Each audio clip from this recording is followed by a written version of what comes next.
Hey, everybody. Welcome to another episode of the Mile High Game Guys board gaming podcast. I'm your host, Adrian. I'm Zach. And I'm not Jeff. In fact, it's Wes. Yeah. Well, welcome back. Hey, thanks. Yeah, it's been a long time since we had somebody who wasn't one of the three of us. Pre-pandemic, I believe. Probably, yeah. So there you go. You're special.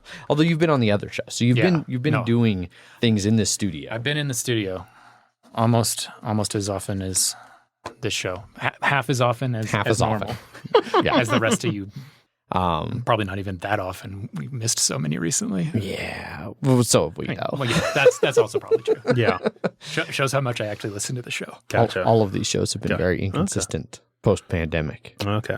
It's almost like it broke everything. As if there is a post. Yeah. It's not even post lockdowns. Yeah. Look, all I know is that we released the top 10 things that got us through the pandemic, and then obviously that signifies That's all you need. That we were through it. We got done. Yeah. I mean, on that grim news, I was just reading, U.S. hit 800,000 deaths and state of Colorado 10,000. So those are the big milestones for today. Yay. And here we are in an enclosed space. But we're all vaccinated. Yep. And boosted? Not yet. I'm boosted, so I don't care. I tried to get boosted the other day, and I had a really hard time trying to find any appointments. I was going to be trying to get mine, but then a friend of mine got it, and I had been hanging out with him. So I had to make sure to be negative before even trying to get a schedule for a booster. So I haven't started trying to get that scheduled. Gotcha. No, I mean, I've heard if you get it, then you can just booster me real quick. I'm sure this will fix it. Yeah, that'll fix it. It's Yeah. not the first question they ask you No. if you've had any symptoms or contact with people who No. 72 hours before now, yes, I was fine. At this very moment is different than different answer. Who can say? Yeah.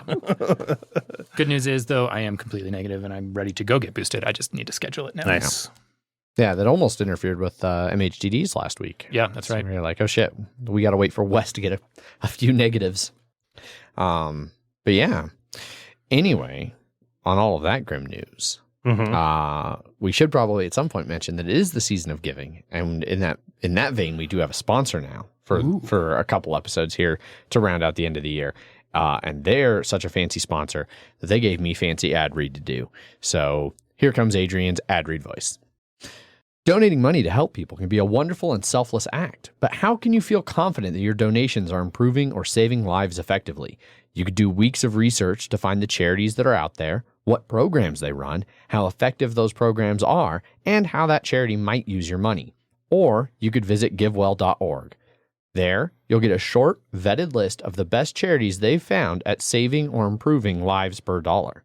GiveWell spends over 20,000 hours each year researching charitable organizations and only recommends a few of the highest impact evidence-backed charities they've found. Over 50,000 donors have used GiveWell to donate more than $750 million. Rigorous evidence suggests that these donations will save tens of thousands of lives and improve the lives of millions more. And here's the best part. GiveWell is free. GiveWell wants to empower as many donors as possible to make informed decisions about their donations. They publish all of their research and recommendations on their site for free, no sign-up required. They allocate your tax-deductible donation to the charity you choose without taking a cut, which is why this sponsorship is certified acceptable by the hater himself, Andrew Kaiser. Correct. He applauded and sent in a very eloquent approval letter. The one thing he doesn't hate, charity. Yeah. I know. That jerk. That giving son of a bitch. If you've never donated to GiveWell's recommended charities before, you can have your donation matched up to $250 before the end of the year, or as long as matching funds last, which I believe last time I looked, they still are lasting. So you can still do that.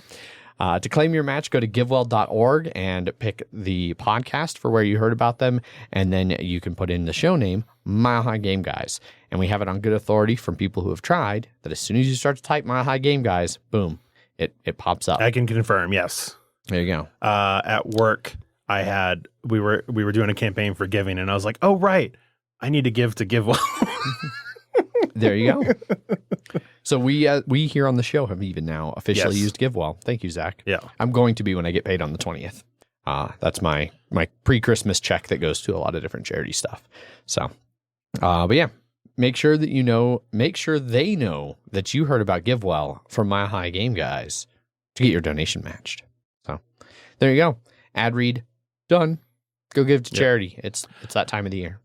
A lot of their chosen ones right now are malaria based, and it's always like, shit, that's right, that really affects a lot of people. Yeah. Yeah. Speaking of infectious things that kill a lot of people, Yep. malaria is no good. If only there was a mosquito net for COVID. I don't know, something cloth that you could wear over your face. Yeah. I don't know. That's... The malaria ones, like anytime people have talked about like mandatory vaccinations being bullshit to like travel to countries, I'm like, I've traveled to at least 3 different countries where malaria vaccinations were like a requirement. What I don't get are the people who are members of the military that are like quitting over it. Yeah, dude, I got so many injections of so many different vaccines when I joined the military. They just line you up at boot camp. I was like, they didn't even tell you, or it's just like, yeah, they give you a list, but it's one of those. It's like, okay, that's like 20 things. I don't know what they're all for. Right. Sure, and they're mandatory. Yep. Yeah, you don't get to say no. So it's ridiculous. I'm gonna argue with my dad about that, but we're not gonna bring the show down with talking about how COVID has destroyed families. I'll stop doing that. That's not why you brought me on the show. It's always nice to have a change of tone. Yes. Happy-go-lucky board gaming podcast? No, we are a glim reality podcast now. On all of that note, I think it's a good time to talk about board games because board games bring happiness and joy and togetherness, right? Yeah, right? I mean, that's ostensibly. That's the idea. Wes, you're the guest. We're gonna throw you right into the hot seat again here. What have you been playing recently? I've been playing Get Drawings Finished and Submitted. Oh, that's that architecture simulation game. Yeah, end of the year has been real busy for me for work. I missed last game night, so I haven't played any like board games since probably last time you guys talked about those games. So no, we were asking, what have you played since you've last been here? So all right, let me open up my list here. But other than that, things that you guys probably haven't already talked about, I did wrap up my Return to the Circle Undone Arkham LCG campaign. Oh, Arkham, yeah. Yep. That was a lot of fun. The Return to adds a lot of really cool, interesting things. Lots of great new cards. All the new tarots are super cool. The new mechanic there's the tarot deck and but it's not a full tarot deck, right? It's not it's a real full tarot deck. Oh, it is. Oh, yeah. Okay. So they have like tarot cards that your characters can get, but then there is a supplemental tarot deck of actual tarot cards. Okay, I was wondering about that because I remember seeing some of those pictures and I was like, oh, that looks real good. I hope. Yeah. I was like, but there's definitely been some games where it's like, oh, it's got these cool things. And then you're like, oh, let me take a look at them. And then they're like, oh, yeah, it's like these 5. And you're like, no, it's a full deck. Perfect. Of whatever a full tarot deck is. It's 23 cards or whatever. I don't actually know what a full tarot deck is. Honestly, it's more than that, but I do not either. Yeah, I don't know. It's not as many as like a regular deck of cards. But anyway, it's got all of those with the beautiful art that Fantasy Flight commissions for everything they do. And then it's just like a supplemental rule that at the beginning of each scenario, you shuffle them up and flip one over, and it has a positive and or a negative effect. And depending on which way it flips, for that whole scenario, you get the positive effect or the negative effect. And there's a couple of different rules. Best part about it is that it's not really required for that campaign. So you can play with the tarot cards for any campaign forever. Oh, cool. So that was a lot of fun getting to have those like supplemental extra rules. But the more important part, the interesting part was we actually wrapped up spoilers for anybody who's in the middle of Return to Circle Undone. I'm not doing Return to Circle. I mean, listeners might be. I don't know. Yeah. No, I'm just saying I'm not. So, fuck it. Go ahead. I will listen to the spoilers. Not like Zach and I aren't ripping off our headphones over here. Oh, yeah. But yes, listeners, beware. Spoilers. So we actually wrapped up in the Union and Dissolution scenario, which is actually scenario 6. Which is not something you normally do, which it was a lot of fun to just surprise. You sided with Keziah Mason and signed your name in the black book. The witches take over the world and you win. Don't bother playing the next 2 scenarios. You've already won. Okay, nice. It was awesome. So that was a lot of fun. And I am now getting... This was Return to which one? Circle Undone. Circle Undone. Yeah. Okay. And so now that we have returned to the Circle Undone. So the first one's Circle Undone. Is it like that circle got redone again and you're just like, we got to undo it one more time? Yeah, we got to. Well, it's been undone, and now we had to redo it. But at the last second, we chose not to. Okay. We chose to like let it get undone and then harness those powers and take over the world. That sounds familiar. Yeah. Like that one Arkham Horror we played, we were like, hey, we could do that better than they could. I thought that sounded familiar, and I was like, "Oh, did somebody talk about that recently on the Slack channel or something?" But that's what it was. Is I was just thinking of the other game where you also became cultists, basically. Yes. Well, but the opposite, because in Circle Undone, it's the witches versus the Silver Twilight Lodge. So you do have the option to join the lodge, and I think there is a scenario at the very end, the 8th scenario, where you join with the lodge and take over the world, same as we did in the AH3 game. Gotcha. So yeah, we wrapped that up. That was a lot of fun. Starting in a couple of weeks here, this weekend maybe, we're going to start Edge of the Earth, which is the new regular campaign, which has some really cool characters. Is that the first one with the like new packaging? Or yes, yeah, it's the first one with the new packaging where it was all released. It's all the character cards were released, and then all of the campaign cards have also now been released. So we're ready to start with that, and there's no more Mythos packs, no more waiting for cards to show up.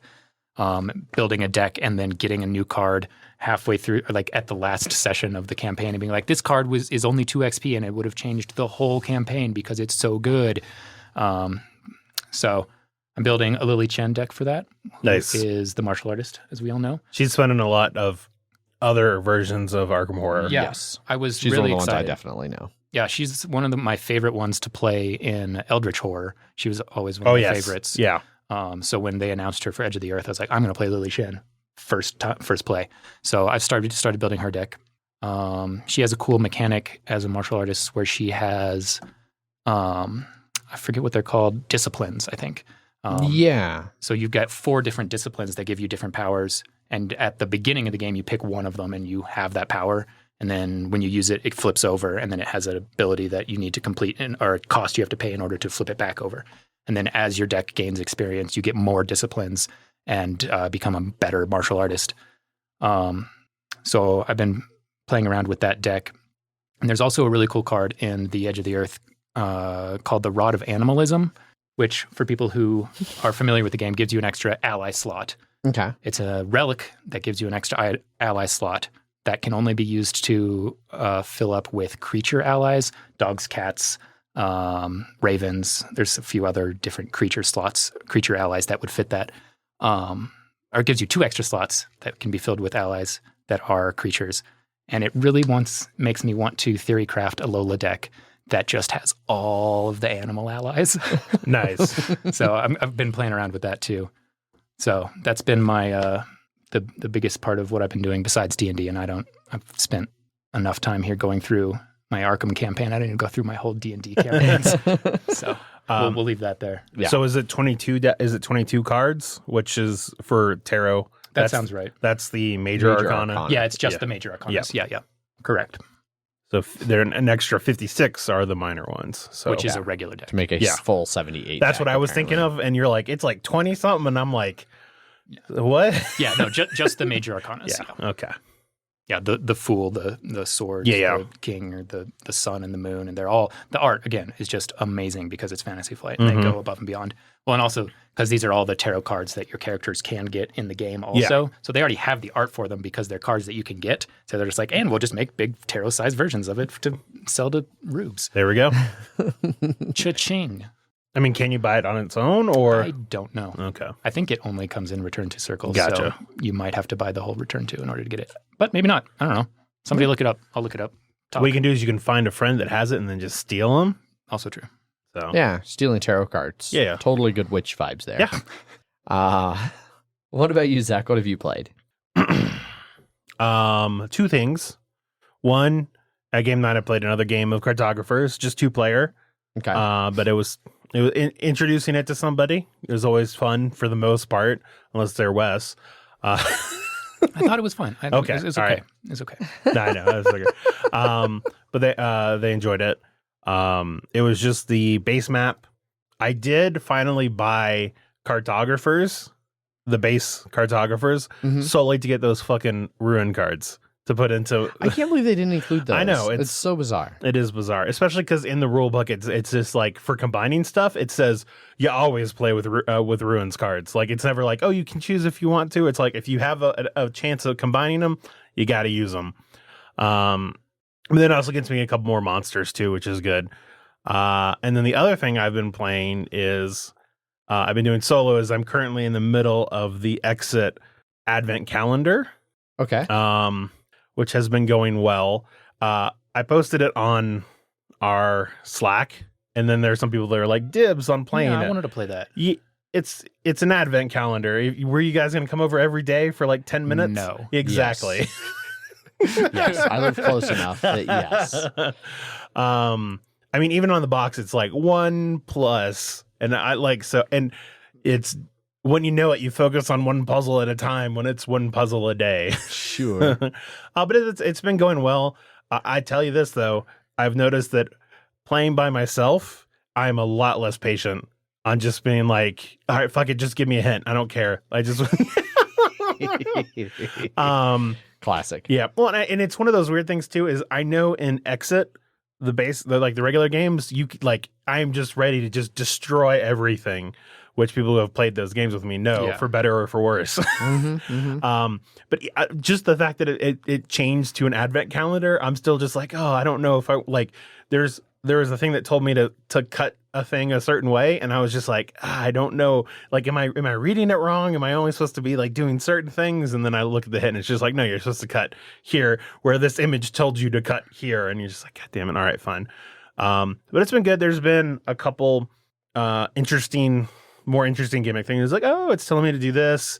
Like, it does tell you in the beginning, don't throw stuff away because you'll use things like in later day. You have a chance of using things in later days. Sure. So I just have a pile of shit right next to it as I've slowly been destroying it to fulfill the puzzles. I haven't had a problem yet on anything like missing because it's all hand packed sort of stuff, and it's like 24 little boxes. Okay. And it's like most of the boxes are like 1 or 2 riddle cards. Sometimes there's some strange objects in there. But you can definitely tell, like, if you lift it forward a little bit, it can sort of separate, but I haven't had anything like fall in between the cracks or anything. I see what you're saying, yeah. Which is good. But like I said, puzzles have been fine on it. I've been enjoying myself, but there is a narrative book in the beginning that it's like, that it tells you, hey, like once you've done learning the book, go to December 1st on this page. I apparently just like one line before that, I'm like, I know how to play this. And just, I'm not going to look at that last line. I'm sure it's not important. So Classic. I'm going through and I'm just like, the fuck do they want me to do in these puzzles? Like, cause it just gives you a thing and you're just like the first one I ended up having to go for one of the first ones I had to go for the solution on the hidden thing. Cause I'm like, I don't know what it's trying to ask me to do. And then I think on the third day it referenced you have this sheet that you need to do these things on. And I'm like, I don't see this sheet anywhere. I started opening up boxes just to see if it was like it had slid through or anything like that. And then I read the solution and it was just like, yeah, you need to use this thing. You need to fold it. And I was just like, oh, the book that it said, don't start reading it until it tells you to read. It already told me to read it. And then I started reading through the little blurbs of information. And I was like, oh, okay, this is what they wanted me to do. God damn it. Now this makes sense. Okay. December 4th. This is when I really start. Classic. Yep. But yeah, no, they've had some clues where it's like, as soon as you see it, you see the things, you're like, I know immediately what needs to be done. Other ones are like, you have to think about it a bit. So yeah, Awesome. It's enjoyable. I definitely say it's worthwhile to try it out. Like, Okay. I think it works. I think it definitely works as a advent calendar, and just because it's 10 to 15 minutes, if that, just once a day. Just okay, I figured this out. Mark it on here, all right, and just go on with my next thing. But I could also see it working for. Well, I don't know how it ends yet, so maybe it, like, assuming that it doesn't peter out in some way, I could see it also working as, like, if you just see it outside of the holidays, being like, yeah, I'll buy it and It's just another exit, but a different style. But yeah, and just do it all in one day. Yeah, that's one thing I didn't want to do when you and Kaiser both like dibs. I was like, no, I got this to actually do as an advent calendar. So that's fair. That's fair. After a cursory Google search while you were talking about Exit, I did not find the tarot deck sold separately on Asmoday's shop or available anywhere on eBay. So might be tough to find it. Gotcha. That's all I've been playing. How about you, Adrian? I've only played one game since the last time we had a show. And I went last because the whole story behind the game is going to segue very nicely into banter. So I went early to Strange and met up with Lance and Mike Jones, and we played Hallertau. And it went fantastically. I ended up winning. Great story. I'm curious to see how this is going to transition into banter. Anyway. No. So we went early. Mike Jones and I got there like 3. Lance couldn't make it till like closer to 4. And I was trying to find some people because I had a separate event to go to later that evening. But I wanted to go to Strange. I wanted to get the food truck there, Naked Neck, which turns out was a good thing because they're not going to be at Strange anymore for game nights. So that was my last chance to get them, and I did. But Mike Jones and I are sitting there for like an hour, and like I got everything all set up, and there's a lot of setup. Like it's got a ton. You have like 5 different player boards per person, and a bunch of resources and all kinds of stuff. So we got it all set up, so we're just kind of sitting there, bullshitting a little bit, waiting for Lance. And then Lance gets there, and I'm like, all right, well, now I can start teaching you guys. Okay. And I started explaining some stuff, and I like went to explain something to Lance, and I was like, wait a second, you've played this with me at Geekway. And he was like, yeah. And I was like, shit, I could have been teaching Mike Jones this entire time. We got through the teach and started playing. It is a little bit different with 3 players, with really anything less than 4. So in 4 players, basically as part of the end of phase cleanup, you remove the top layer of like the common action selection board. So when you take actions, it's kind of like Feast for Odin, where each action takes, it's kind of like Feast for Odin. It's really more like Mike Jones came up with a better game. Keyflower. Where when you want to do an action, the first person to do the action is 1 worker. The second person to do it needs 2 workers, and the third person needs 3. And then you can't do any more than that. So during the refresh, you take off whatever the top one is, which is sometimes it's 3, sometimes it's 2, sometimes it's 1. When you play with less than 4 players, there's a small deck of cards that you use that's called the refresh deck, and it tells you which of the 4 quadrants you refresh. So in a 3-player game, 1 quadrant doesn't refresh each time. In a 2-player game, 2 quadrants don't refresh each time. And then if you play a solo game, only 1 quadrant refreshes each round. So things get full faster. Like you can't count on something to refresh. And it ended up kind of hurting Lance, especially. He really needed a spot, and it got up to 3, so nobody else could take an action. And then that one just did not refresh the last 2 rounds of the game. That's brutal, yeah. And so you can just get locked out of stuff. So I didn't love that, and I suspected I wouldn't love that. It's an like I could see it being cool for a solo, but you could also just get card fucked, where things don't refresh in the right order and something gets locked out for the last 2 rounds of the game or something. I think the deck is balanced, so everything will refresh a certain amount of time. I mean, I guess if you're playing solo, you could cheat it a bit. Yeah. But it was still a lot of fun. Mike Jones and Lance are. Is it a deck of like 8, and then it's like 2 of each, or is it? No, so it's 1 card, and the card is divided into 3 sections for like 1 player, 2 players, or 3 players. Yeah. And then it just shows which 3 refresh. Well, right, but I mean, you said it's a refresh deck. How many cards are in that deck? Like 6. Like they could play the game over 6 rounds, and so it's like 6 decks. And is it each one of them only gets refreshed once then, or like is it the 4? Is it 4 quadrants? It's 4 quadrants, and 3 of them get refreshed each round. Right. I don't know the math on it. I guess I'm trying to think. I would so it's not in a multiple of 4. So there's a chance so the deck is not a multiple. So some of them. Oh, yeah, because some of them are random. So, like, some of them it'll be like you're supposed to like flip a coin or something, or like we did like one person grabbed a token and hit it, and left or right, left is even, right is odd, or kind of whatever. So yeah, some of them are like refresh quadrant 1, quadrant 2, and then either 3 or 4, like random choice 3 or 4. So it's not a full set of the combinatorics where you know that exactly each one is going to miss out once or twice or 3 times or whatever. Don't know if that's different on like the 2-player one where only 2 refresh, because you're playing 6 rounds and you draw 6 cards, and maybe they have them balanced somehow to where each of them get refreshed 3 times. Gotcha. I don't know. Okay. I didn't investigate the deck that heavily. I will pretty much always try to play it 4, I think. I don't think it made it dramatically shorter of a game. A little bit shorter, not having an extra person taking actions and stuff. But the game really, once people kind of get what's going on, it actually is a game that flows pretty quick. There's not a lot of room for AP.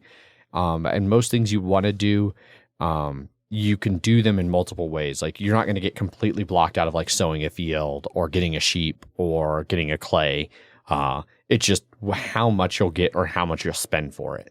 So the worst thing that happens is if somebody blocks you, you're like, now I'm only going to get to sow 3 fields instead of 4. That sucks. Right. And I'll have to use 2 workers instead of 1. Yeah. So, I did end up winning. And then Lance and Mike Jones were pretty close in the race for second. I think Lance got second. I think Mike Jones came in third. But it was a lot of fun. I was glad to finally get to play it. I've been trying to play it for, almost since Geekway. Yeah, I played it with you at Geekway and was kind of looking forward to being able to come early to Strange and play as well, but work had other plans for me that week. So, well, good news is I still really like it, and so I will still be happy to play it early at some point. I know we were looking to try and see if it couldn't be on a stream. I think it could make a good. I think it could work for a stream. I bet it would work for stream. Yeah. Yeah. At this point, it just is us doing a stream. Yeah, we need to get back in the habit of that. Wait, we're not on stream right now? No, we're not. Well, then we haven't done any board game streams in a long time. Why am I dressed up? I know, right? Lame.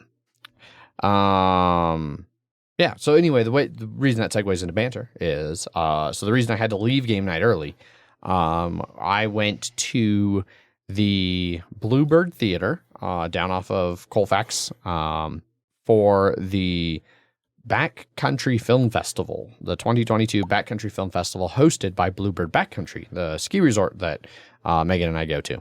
And it was basically a sort of a fundraiser, kind of just a fun little event. I guess they had done it a couple years ago pre-COVID, and had a lot of fun with it.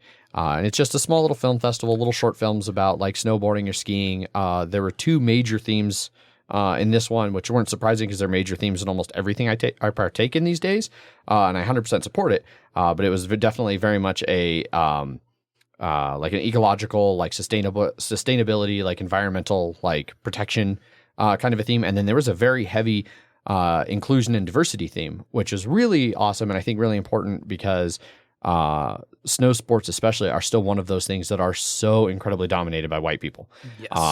And it's changing, but it is one of those things that's taking a long time to change. One of my favorite short films from it was it was the story of a guy who's a South Asian American guy who is also an amputee from like I think thigh, like above the knee, who then him and a couple other people skinned up a huge, massive couloir in the Grand Tetons, and then he skied down it like on a mono ski, and it was like, holy shit! Wow, that is a bonkers amount of like endurance and strength, like trying to hike up one-legged and then ski down one-legged on this just massive run.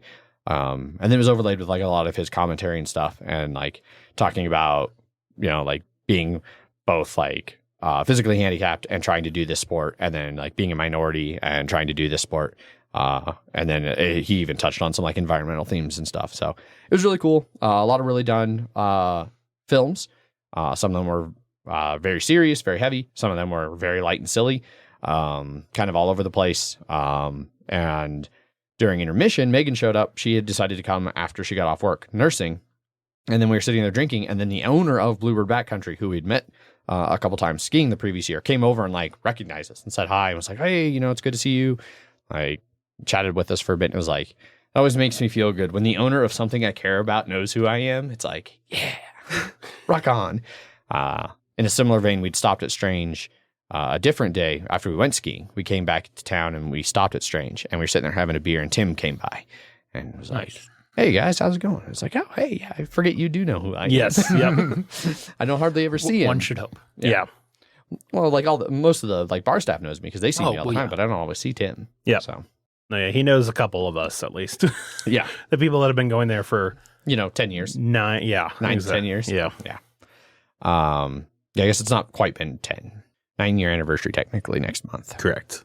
But yeah, that's the lion's share of my bantery fun times. We did get to go snowboarding, like I hinted at. There was actually a pretty good snowstorm in the mountains last week. It snowed 4 inches Thursday, another 4 inches overnight, and then like 2 or 3 inches during the day. And so we went up on Friday and were able to actually find some like good fresh powder at Copper Mountain, and it was really nice. And I got real tired real fast. My legs were not ready for powder riding on my second run of the season. So it kicked our butts, and then we came back and drank beers at Strange. So it was a great day. It was a great Friday. My work schedule's changing, which won't affect show or anything, but I'm excited about because it's a better schedule, at least through April. And yeah, you can actually do things with some people now. I'm going to have a little bit of limited weekend availability again. Yeah, Saturdays. All right. Which means I can go do things like Friday night too, because I won't have to be up at 5:30 in the morning on Saturday. Yeah. Like stream board games. Stream board games. Yeah. Damn it, Wes. Yeah.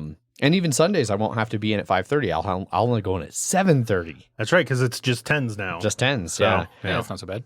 Yeah, so I get to knock 2 hours off of my weekend shift, and I get to add 2 hours to 3 different weekday shifts. That's fine. So, that's okay. I'll miss the 2 8s, but I won't miss the 2 12s. Exactly, yeah. So. No, it's like my dad did for a little while. He did like 3 13s, and the next day was always just recovering from that. Mm-hmm. And it's just like, what's the point of even doing that if you can't, like, you're not being able to get 4 days out of it. If you're only getting 3 days, you might as well just work. Yeah.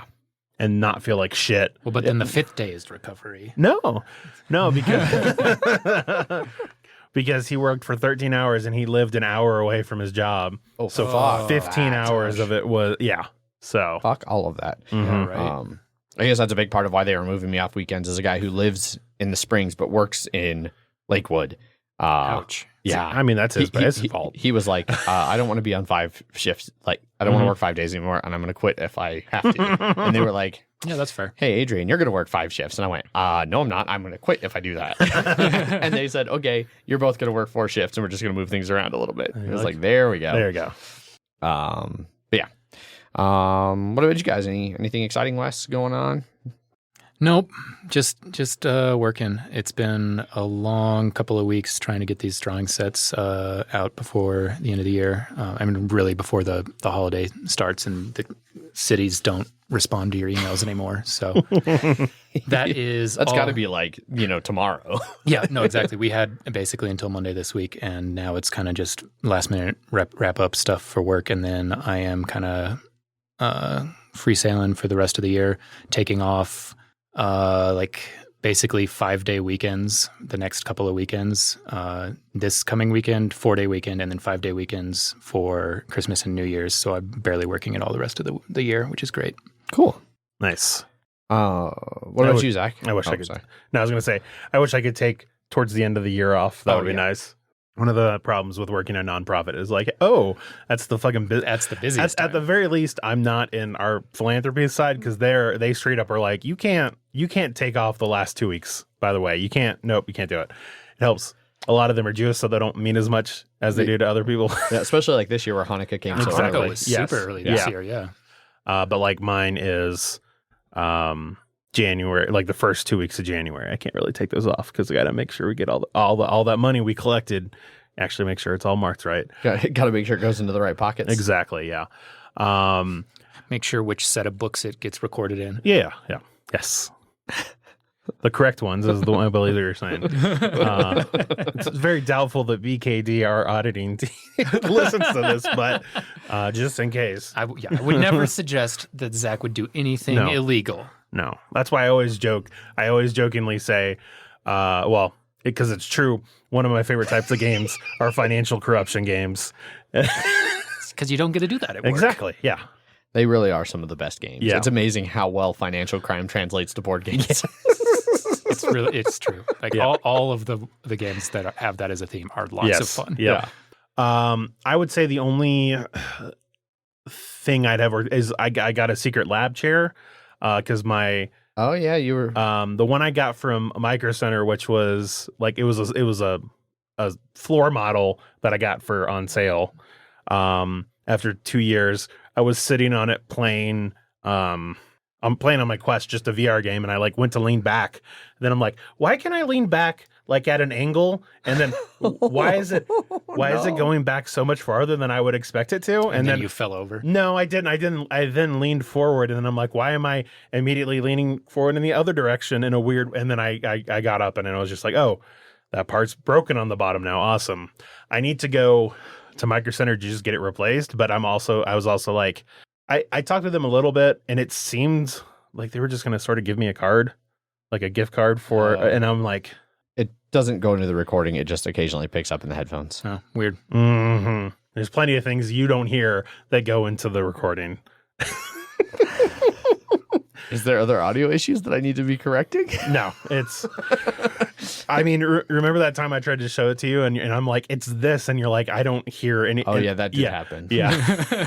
Like I showed him a graph, just be like, there's a noise here. And he's like, I don't hear it. And I'm like, I showed him on some weird spectrograph thing that you don't have to be able to hear it. You can see it. It's in the levels. But it wasn't the level. It wasn't in like the waveform. No. You had to go to like a spectrograph thing, and it showed me in the spectrograph. That it was like colors, and there's this little green color. And I'm like, it's that. And he's like, I don't know what to do. I'm probably like certainly less than a decade, maybe less than 5 years away from having to have my first conversation where I'm like, hey, doctor, so hearing aids. Yes. So how young and how what do I need to do to make sure my insurance covers these expensive sons of bitches? Yeah. You need to go to the black market doctor on the like next to the noodle shop under the bowling alley. Yeah. Yeah. I'm also watching Hawkeye. Yes. Yep. But yeah, so while I was doing that, Secret Lab was having a holiday sale, and I was just like, oh, those chairs look nice. And also, the one I have is like a little bit shorter than I'd like on the back. And this one, like when I'm sitting down, like the top of it goes above my head. And then the headrest thing is magnetic, so I can just move it around how I want. Nice. And I'm like, ooh, this is nice. But it is expensive enough that I was like, yeah, I'll take your pay it over 6 months option, please, because I don't want to have that hit my bank account at once. Yeah. Yep. But no, I've been enjoying it so far. Awesome. It's been. I definitely like it more than my previous one too, so it's good. It's worth, especially because it's more than that one was. Yeah. So it's always good when the thing that's expensive is like, oh, this is actually good quality. So sweet. Yeah. But otherwise, that's it. Nothing. I mean, Spider-Man's coming out this weekend. Yeah. I'm looking forward to that. I'm going to see it at like 3:00 on Thursday. You did get that one with. That's this week. Nice. No. Yeah. That is this week. Oh yeah, because I don't work on Friday, so I was excited that I don't have to like worry about it and just like go and have fun. Yes. Yeah, I've got a ticket for for Thursday and a ticket for Friday. So. When are you going, Wes? Or maybe I'm going on Friday. I don't know. It doesn't matter. I think you're going on. Is it the same time that everybody else was? Yeah, the same time as everybody else. Then that was 6:40, 7:15. Yeah, it's 6:40. I mean, it's not like it's going to be Dude, super late getting out, but I thought that it was Thursday. All been so sold out. Like I was looking at like changing mine, and like I bought them on the not season pass, and I'm like, I don't know if I want to swap it. So Saturday is when I'm seeing it. I did swap. I swapped both of mine, and it worked out well. Just wait till like 2 a.m. like I did, and then you're pretty good on it. I'm probably gonna end up dropping my season pass. I know I've talked about that like the last time I had them, and then they went away. I'm just still not ready to just frivolously go watch movies enough to justify having the season pass. Like just not quite there. So just too bad. Gotcha. So you're not in a see 2 movies in 2 days type of mood. No. Or see 2 movies in 1 day like I did. So I did this other last week, I think. No. But also, like, winter's a bad time for me just having a lot going on, like snowboarding. Like, my days off, I tend to go snowboarding and stuff and not stick around and go to the movies. So, yeah. So, yeah. There's a lot of movies I want to see. Well, I have two seats, so usually I can use it for another person if they need, so because like I used it for Wes once. It was just like, Wes, it's like $3, whatever. Just give me that, and then Sure. So well, on that note, kind of a light banter week. Let's move. Well, you know why is because we don't have Jeff here to talk about Formula One. I know it's true. The final match. That. So much so that somebody reached out to me. Somebody tweeted Zach about it. Somebody tweeted me on Twitter. It was just like, I can't wait to hear your reaction to this crazy fucking race. And I'm like, the finale to the season. And I was just like, I wanted to be like, I can't wait to hear what Jeff is going to have to say about this. And but now you're going to have to wait another week. Exactly. Yeah. So it'll be well past the the season. Yes, but just remember, it's Jeff is the person that's crazy about F1. Yeah, so I've got no F1s to get you caught up on, no Blood Bowl, no nothing. Yeah. Actually, I do have one little thing. I started playing Halo Infinite, the campaign. It came out. Oh, it does have a campaign. It does. Yes, it came out on the 8th.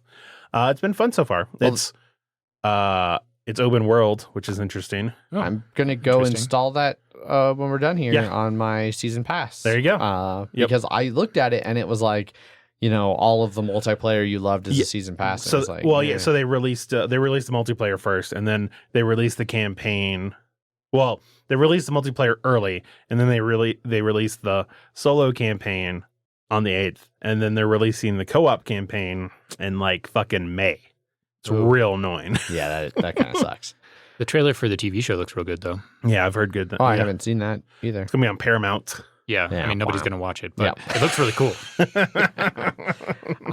Speaking of really cool TV shows, just to keep, and I was like, oh, banter's short. We're going to move on. And then we started talking about other things. So nobody tell Ryan. I don't think he listens to the show anymore either. Arcane is actually really good. It's so good. It even hooked Megan. Megan's like super How far in are you? We finished episode 6 or 7 last night. All right. Okay. I just want to make sure you got past 3. Not to say that I think one. I feel like that still might be one of my I'm not sure if 1 through 3 or 4 through 6 are my favorite third of it, but 7 through 9 is clearly the best thing. I really like 1 through 3. I think 4 through 6 kind of dragged a little bit. I could see that. Well, it dragged a little bit in weird ways, but then was also really rushed in other ways. Like the whole thing with Vi and the other girl, Caitlin, their whole thing, they knew each other for a day and a half, and they're best friends all of a sudden. And history shall think of them as roommates. What does that think? Yes. Yeah. I mean, I didn't want to spoil anything for people who haven't got further in the episode, in the season. Which might be me. But you would. It's because I've only seen 6, so I haven't seen 7, 8, or 9. I feel like you would have known at that point. Maybe, I don't know. Yeah, they hint at it a lot. Sure. But it's just ridiculous, everything about it. But then the rest of the plot seems to drag real slow through those episodes while they build up towards Act 3. Yeah. Also TV shows. Hawkeye's okay. Yeah. I've been enjoying it for what, it's for what it is. I wasn't expecting, it's exactly what I was expecting it to be in a good way. Yeah, same here. Yeah. That is super low key. I do really like Haley Stanfield. No, Loki is a different show. What do you mean? Loki. No, I know. What do you mean? Oh. It's a different show.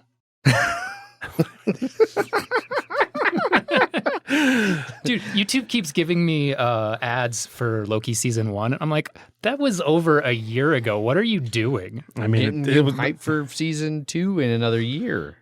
I don't know how long it's going to be. I don't know. Until Loki season 2. Yeah.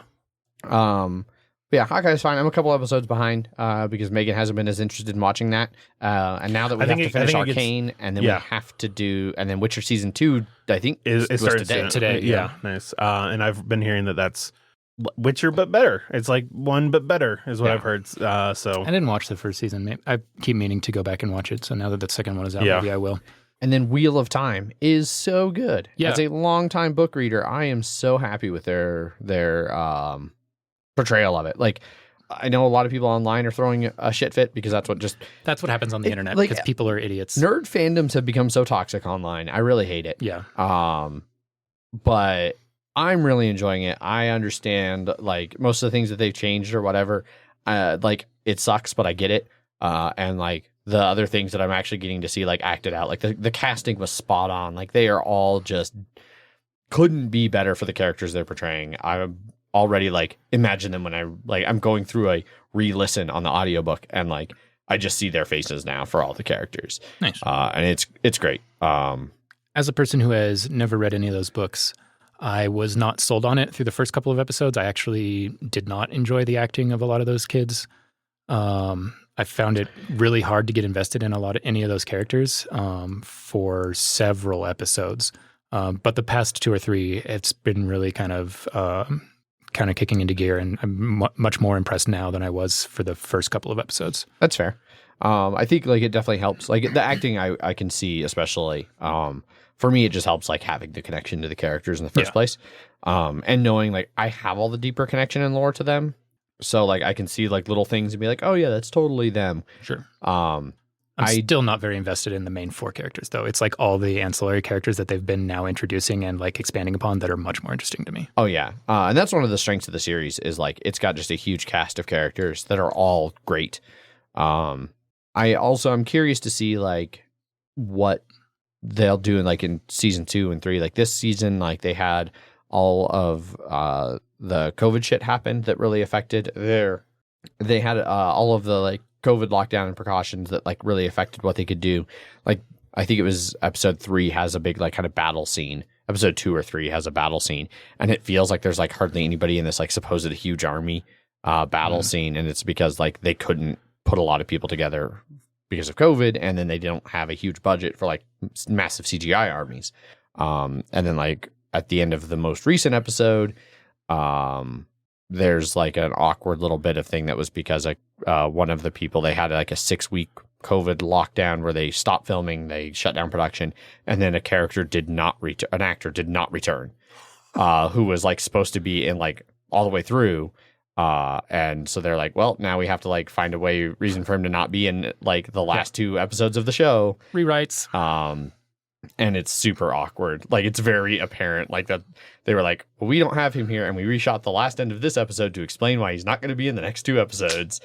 And then we'll get introduced to the recasting of him next season. Gotcha. And so then you'll have that like weird thing where it's like, hey, we're trying to do this like 8-season epic fantasy stuff, and by the way, one of the main characters is totally going to change between season 1 and season 2. Hope you don't mind. Yeah, that'll happen a lot of stuff. Yeah. So you just gotta on the casting form. Promise you won't quit halfway through the rest of the season. Seriously. Yeah. So, but no, I've been happy with it. So I'm excited to see where they keep going with it. It's been crushing the streaming numbers. Like Amazon has done a good enough job promoting it that apparently it is like one of the top streaming shows. That they haven't been doing. Is it Amazon that's doing? I think it is. Yeah. That they have not been doing a good job of promoting is The Expanse season 6. Literally just started the other day, and I was like, I didn't know. Like I just found out that it is releasing today. And I didn't even know that it was supposed to be out. And this is the last season, right? This is the last season, and that's probably why they're like, it's done. We got to hype our new show that's going to go for 8 seasons. Yeah. Well, and then that's kind of the thing with it. I don't think it got as huge of a reception as it should have for the quality of the writing that is behind it. It's so good. And so, like, the way that the books are written, it's really written as a trilogy of trilogies. Like, book 1 through 3 is sort of a thing, and then 4 through 6 is a thing, and 7 through 9 is a thing. And so if they get through season 6 of the show and people still want more, they might eventually re-up it and do the last 3. But because that's essentially what happened with the first 3 seasons is they got through it, and then they're like, it didn't do so great, let's cancel it. And then Amazon picked it up, and, like, the fandom was around it, like, trying to get them to re-up it because it was sci-fi originally. And then Amazon picked it up for 4, 5, and 6. And hopefully, if it does well, they'll pick it up again for 7 through 9, because that's when shit goes off the rails in that series. But first episode of season 6 was okay. Mostly just recap of like, oh, this is where the characters are now, getting back into the story, you know. So not a whole lot happened. Well, it's good that they have a bunch of episodes to give them time to do that. Yeah. Well, I say sarcastically because it's only 6 episodes long. Oh, shit. Yeah. But they had the same thing with a character. So that's another thing they've completely diverted, not completely, but had to divert slightly from the story in the books, because the one actor got Me Too'd and was like, all right, well, just you're fired, get out of here. And they killed off his character at the end of last season. And so it's interesting to see, one, how they're dealing with that in the show with the characters, which they started to kind of have some discussion of. But two, I'm like curious about how they're actually going to fill that role in the ship, like as a pilot. You need a pilot. Like, yeah. So, yeah, I guess it's lucky for Wheel of Time that it happened in the first season before like things are too established versus like, you know, at the end of season 5 where it's like, fuck, it's going to be real awkward to change the character now. Well, yeah, that's why I'm glad they killed him off, because one, he's just a super cool character that was very well acted and embodied by that actor, that trying to recast him this late in the season with such a beloved character wouldn't work. Like, you have to just kill him off and then write in somebody else, a completely new character. Yeah. And on that topic, the new Expanse video game looks really cool. I hadn't seen that either. Didn't know there was one. That's how I learned about that the show was about to release, was because the Game Awards showed the trailer for the game, and I was like, oh, that looks really cool. You get to play as Drummer, and like, who's by far the best character in all of any of it. And then the next recommended video was the trailer for the show, and I was like, oh, season 6 trailer, and I watched that, and it says coming out December 10th. I was like, that's today. Oh, shit. So then I watched it. Nice. All right. Well, let's move over now from banter, for real this time, to some news and Kickstarters and get the show on the road. First up in news, we are going to do... Oh, sorry. Thought I had to burp. First up in news, this is barely game related. If you are a Canadian listener and you want to do Canadian lottery over in Quebec, you can play the Azul Scratch Off. So they have cool. a whole set of scratch off tickets. They cost $3. The grand prize is $15,000. 1 in 3 chance of winning a prize. And yeah, it's just a little Azul scratch off. Just showing how Asmoday is just spreading out more and just getting that brand out. Mm-hmm. Yep. I mean, art looks good on it. So yeah, it looks like Azul. Yeah. I wonder if there's going to be anybody who's like, just someone who plays a lot of scratch offs who sees it and like gets into that and then like sees the game. It's like, will anybody become a Azul gamer because they did Azul scratch offs? Wow, they made a board game based off of that scratch game. What's in the top left corner? What is that text? It's French. It is very French. Okay. I was curious if it says whether or not it's based on a board game. Like, I don't think so. All right. Yeah, I don't see anything that looks like it says anything about. But it is all in French. So, but it is all in French. Like even on the website, like a lot of it is in French. Yeah, because I want to say the people that made this game were from that area in Canada. Yes, I believe so. So yeah, inspired by the board game created in Quebec. There you go. So, I didn't know that. Oh, that would make sense. Yeah. Okay, yes, it would make sense why Quebec scratch off is doing a board. What does not make sense to me is why Quebec designers made a game about something in Portugal. That's what I thought you said when you were like, oh, it makes sense. I thought you were saying like, oh yeah, it's a game about Portugal stuff or Quebec stuff. And I was like, no, it's definitely about like Portuguese style. Anyhow. No, it's the city of Azul in the Quebec. Yes. Quebec. But yeah, so fun little when bit it's not covered by snow, those tiles look very good in the sun. I don't even know how snowy Quebec gets. Probably a lot. I got real drunk in Quebec when I was in the Navy one time.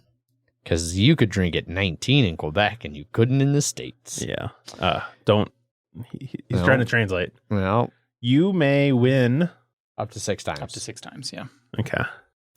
Anyway, I'm moving on to the next bit of news, which is more of actual news stuff, not just fun like trivia stuff. Asmoday has made a strategic investment into the Exploding Kittens company. So basically, they've been partnered a long time. Asmoday did, I think, a lot of their like distribution and maybe some publishing. And now they are partnering up even more. So they are now major shareholders in the Exploding Kittens. Just got to keep getting those fingers out. Yep. More and more. Asmoday just creeping into everything. Yep. Gotta be careful of those grabbing all them exploding kittens. They might explode. I've heard that that's what they do. At least half the time. I haven't played Exploding Kittens, so I don't know how frequently they actually explode. I want to say that there is an expansion called Imploding Kittens. Sounds like some of the bullshit that game would have. 100%. So, yeah. Not a whole lot of other news, like a lot of standard like press release, like, oh, we're doing this. We're longtime partners. This is a strategic thing that makes a lot of sense. About a lot of corporate speak. Yeah. Yep. So I think it is waiting. But it's not an acquiring. It's just a stake in it. Yeah. So and it still has to undergo some final approval. But I don't. It's gonna happen. Yeah. So yeah. So Asmoday, yeah. Putting, I don't know, its money where its mouth is. I don't know. I was trying to have some fun quip there at the end, and I got nothing. So I definitely wouldn't put your mouth on an exploding kitten. Putting its explosions where its kittens are. I don't know. Moving on. All right.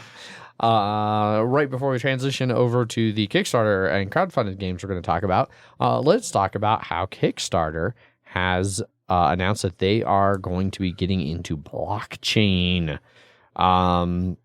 So this kind of blew up, and some people were talking about that, like, it was a move where they were going to try and like hide, like where people were buying from, like make it more anonymous because as a response to like some EU legislation that was coming down.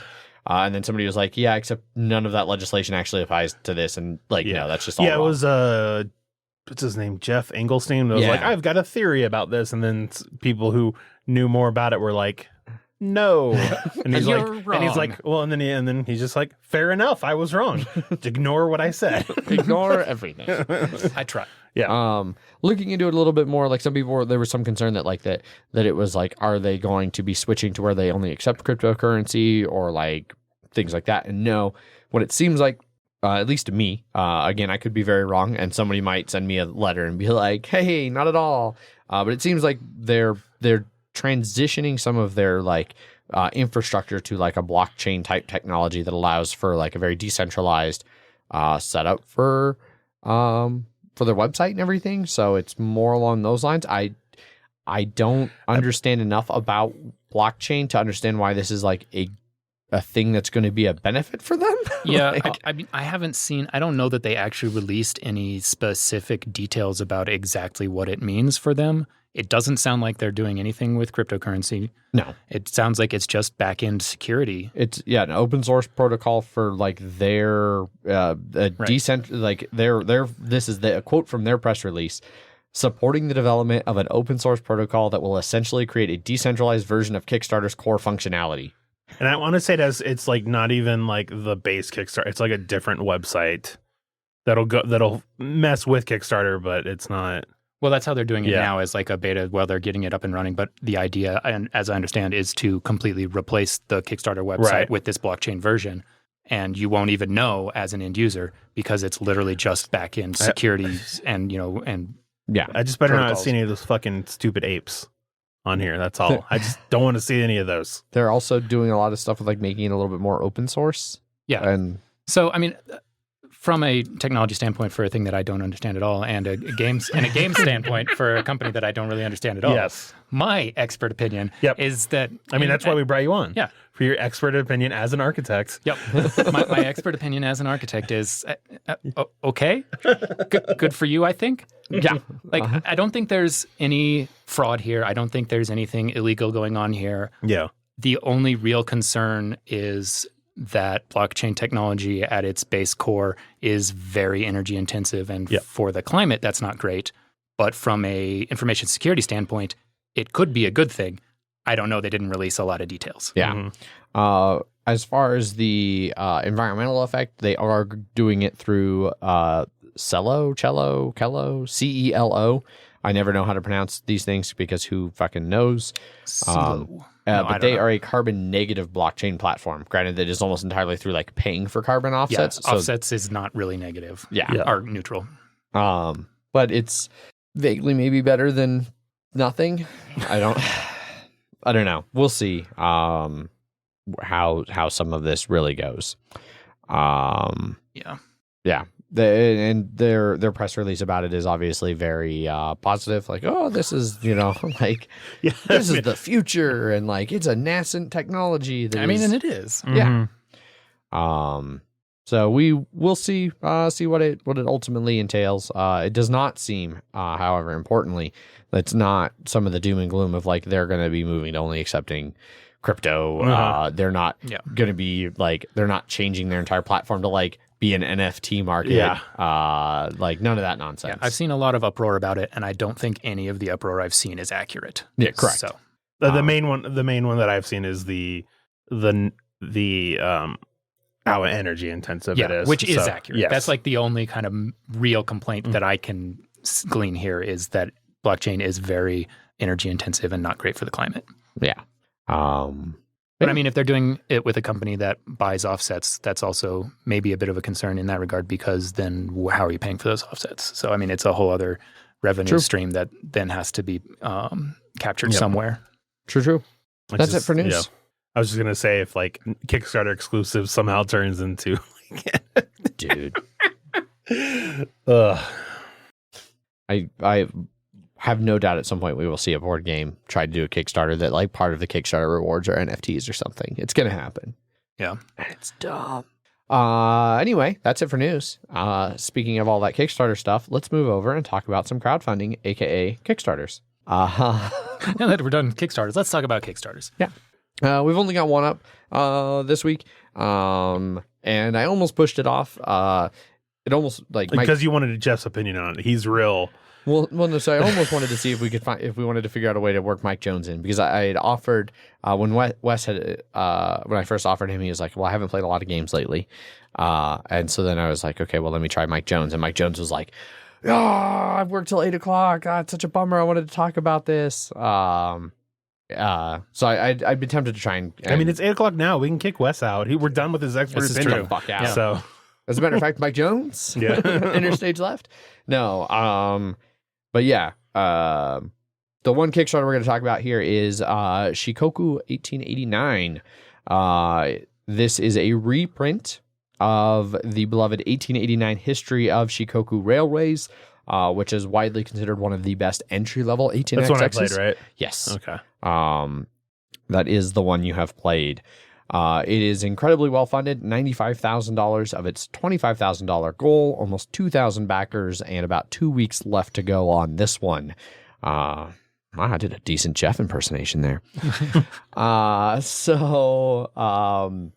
This one, a lot of the stuff is pretty basic. Like I said, this has been a 1889 has been an 18xx. It has existed for a long time.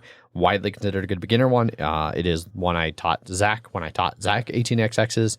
I want to say, were you in that game too? Was that Paul's? Yeah, it was at Paul's that's old the one house. that I played. Yeah. Yeah. I remember and being like, this isn't too bad. And then like halfway through, it just fell off a cliff. Yes, just I agree no. with that. Yeah. And some of that was undoubtedly because that was very, very early where I was like, oh yeah, I've played like two 18xx's and I'm in love with it. Let me try to teach all of my friends who've never played before, and we'll just see if that goes okay. And it did not. Yeah. Well, Paul continued to like them at least. True. So 1 out of 5 ain't bad. Yeah. I guess 2 out of 5. Yeah. And Kaiser is a big fan of them now. So well, it took a while for him to come around. I don't know if he was in on it. Anyway, he was not. He was not on that one, but it's a few changes to this one. So obviously they are changing the name. It went from being 1889 History of Shikoku Railways to just Shikoku 1889. They have a link to a blog post where they talk about why they decided to change the name. All I know though is that plenty of conventions I've gone to, like they'll have libraries. That's not going to be in the 18xx section anymore. It'll be in the S. Well, hopefully, whoever is putting together the library is smart enough to realize that it still needs to go in the 18xx section. Anyway, other things that are new to this edition: all new graphic design and illustration. They've spent a year working on it. They claim it is the most aesthetically pleasing and functional 18xx presentation to date. They also have some links to all of the design processes there as well. It's such a high bar. That's such a high bar. I don't know how they... You could almost just step over it. They have also completely rewritten the rule book. So fully rewritten rule book. That's also good because I remember that being an issue we had was the rule book was not terrible. Great. Yep. A lot of visual examples, game overview section, more clearly written rules. Was written to be the best way for any new player to learn 18xx. I'm sure it wasn't actually true, but in my mind, it was just like a printed off piece of paper that was like stapled together. I'm pretty sure that is what it was. No, I think we had a separate thing that was like FAQ and like things like that. I do remember there being a bunch of like sheets of paper stapled together. Which, to be fair, there's been games that we've had that for. Like, I remember Zach used to have like a fucking 100-page booklet of FAQ for Betrayal. Yep. Yeah. And that's still a great game. And then they are including a bunch of high-quality components. So this is the first mass-produced edition of 1889, and is going to actually be made by like a production company. Okay. So actually, it might have been a stapled rule set because I think a lot of the 1889s are handmade. Yes. So, yes. Oh yeah. No. It seems like a lot of them are like in a white box that someone took a piece of art, and glued it to quote unquote art, and glued it to the front. Yeah. Okay. So they've got a whole bunch of different stuff. Do they have any of the art? Like, do they show any of it? Or yes, down here. So it's going to have looks great. That does look a lot better. A fully mounted board. So it's an actual board. It's not like two sheets of paper under plexiglass. Mounted makes it sound weird for whatever reason. That's like, just what they're called. I don't know what to tell you. They've got nice card stock for the company charters and the shares, screen printed wooden company tokens, train cards with actual train art, which granted all the train cards usually have train art in 18xx's. Company certificates. I'm really liking some of the graphic design choices that make some of the like pricing and stuff look very clear. So they say standard / fancy tile tracks. What does that mean? So I think standard tiles like there's a broad set of standard tiles that there's a lot of, and then there's usually some fancy tiles where there's only one or two of, so like whoever gets to them first. And so I think that is what they mean by that. Like, gotcha. And it looks like this sharp curve here, that one's a standard tile, whereas like this city that can go in every direction, that's a fancy one that doesn't tend to exist. No, I think because like some of these you can see they've got like special art in the background. I think it's that you can choose either standard track tiles or get the fancy set that has a little bit more art design to it. I think the art design just indicates which of the main group are fancy. I don't know. We'll see. We'll see as we scroll down. I bet they'll talk about more. Yeah, maybe. Revenue tracker. Zach's favorite thing. It does still include paper money. Money. Although I gotta be fair, that is a really nice looking paper money. Yeah, it is. Yeah. No, look, I mean, I've told you there was at least one 18xx game that you're like, it doesn't even come with money because they just assume the people that buy it already have the stuff. So I'm happy. I think that might have been the copy of 1889 that we had that we played with did not have money because I had to bring poker chips. Yeah, that sounds right. Yeah. So no, it contains everything you need to play the game, so I'm okay with that. Yeah.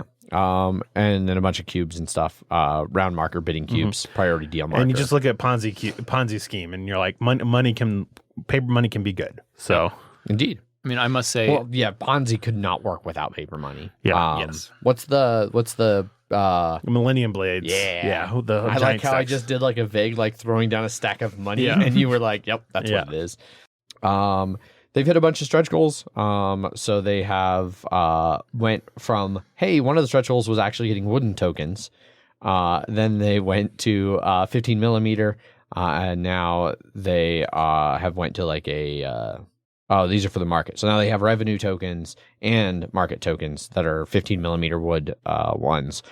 Got the large priority deal marker, and they have gotten linen finish on the ivory core cards at 100,000. So I guess I spoke too early. I said the wooden tokens are screen printed because they look like it.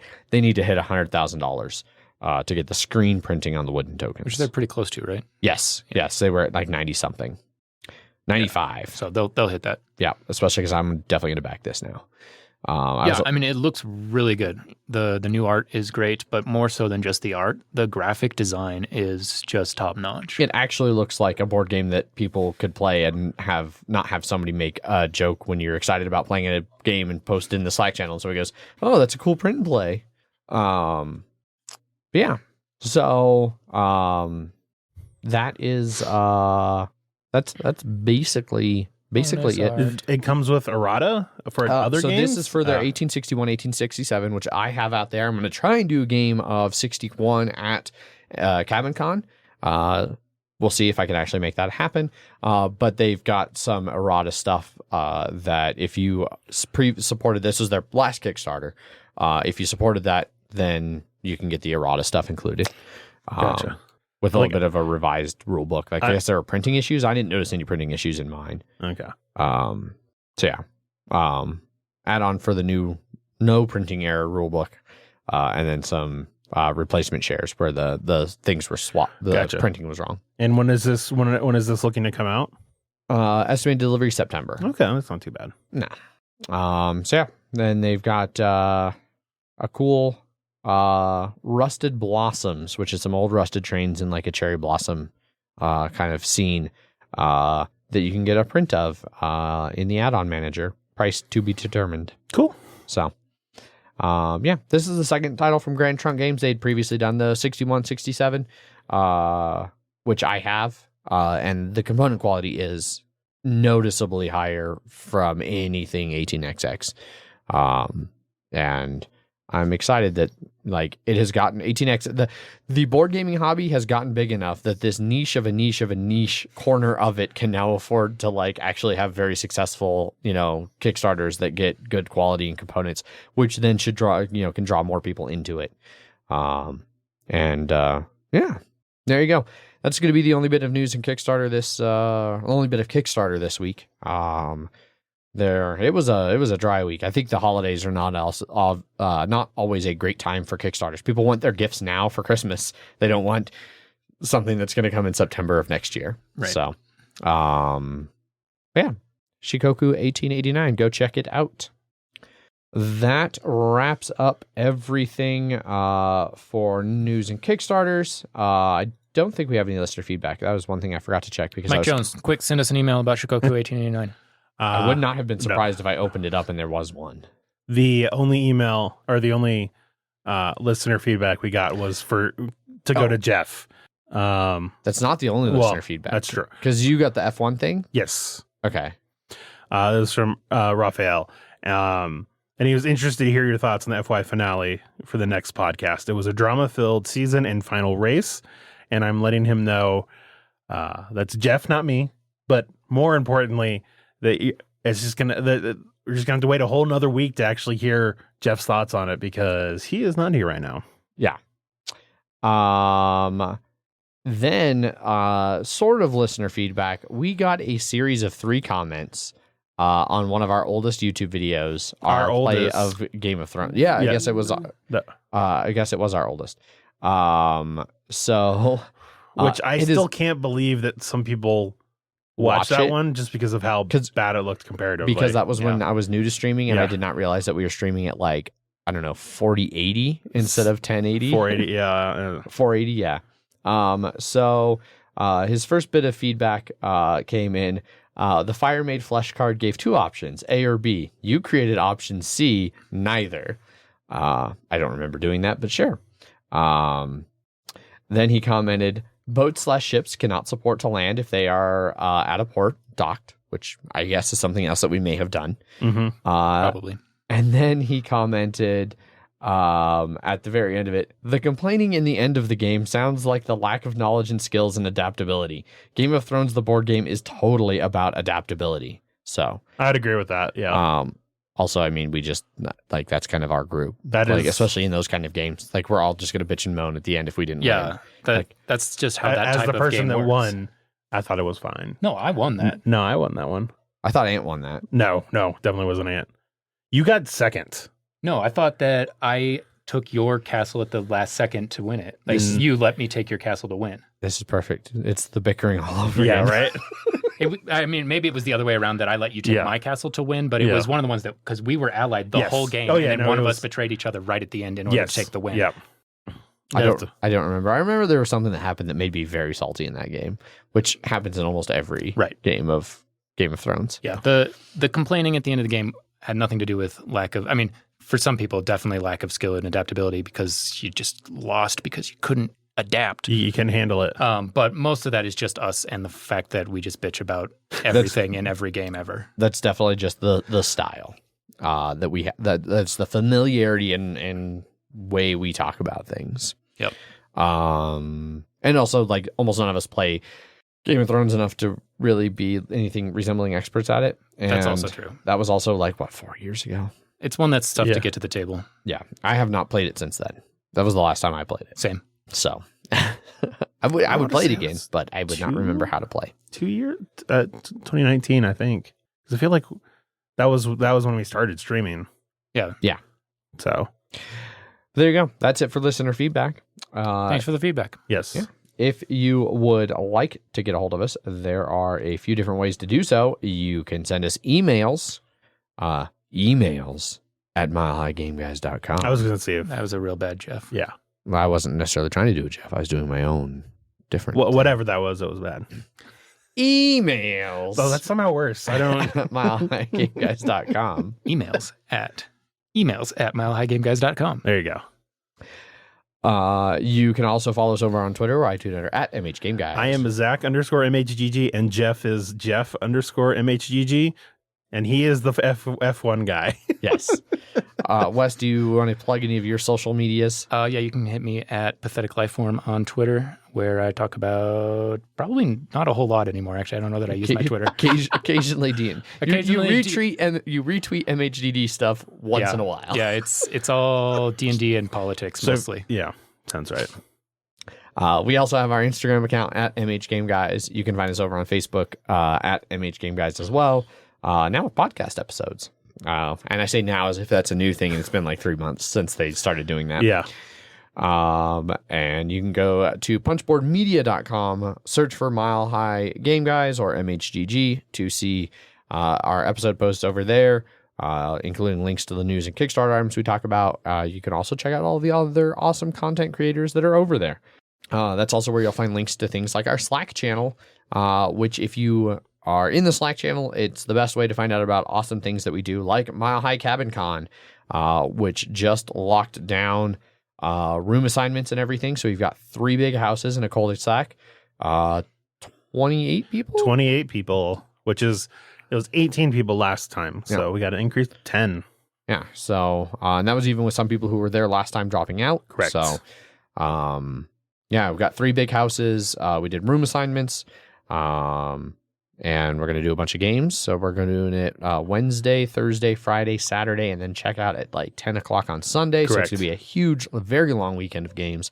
I'm excited. My schedule at work should go Monday to Friday around then. So I'm just going to take that whole week off, and I'm going to do Geekway. And then like 2 days of travel. Us are doing that. Yeah. So we're just, and I bet I can get Bacon to do it. Yeah. We'll just do a 4-person road trip to St. Louis. I'm fine with that. 4-person road trip straight to Winter Park. Yeah. It's going to be great. I'm excited. The house, there's basically one of the houses, the early house, quote unquote early house, is also the MHDD house. It's going to have Wes is going to be there. I'll be there. Allison and Clue are going to be there. Leander's going to be there. Bob, unfortunately, was not able to make it. Allison and Clue are going to have their dog Journey. We're going to have Jester. Maybe not Journey. Wow. Leander might have Journey. No, he won't. Well, he said if he has to come back, but I don't know if he's going to move. He doesn't know by what then. his schedule is yet. Okay, yeah. He may not have Journey. Yeah, so Journey's Sydney Journey's maybe. Allison and Clue are going to have Sydney, and so there are going to be at least 2 dogs in the house. May and Lance are going to be in the bunk room, and May is excited to be in Doghouse. Yep. And since we're MHDD house, I'm going to run a quick little MHCCDD one-shot campaign. That'll be fun. Yeah. So, the rooms and everything, all the tickets, that's all sold out. I'm just letting you all know what you've missed out on by not being in the Slack channel.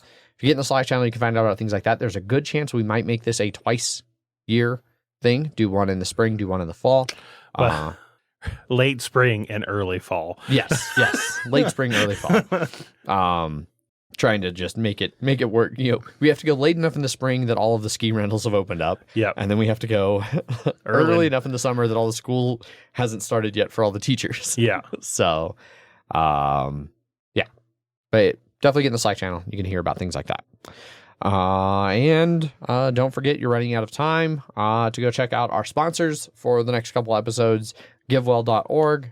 If you go and in how you heard about them, if you do Mile High Game Guys, they will do a match of your donation funds up to $250. So go give to charity if you are financially able to do so, because it's a good thing to do. So that's going to be everything. Thanks everybody for listening. As always, I've been your host, Adrian. I am still Zach. And I'm still not Jeff. It's Wes. And thanks for joining us, Wes. Yes, thank you. Great. Bye. Bye.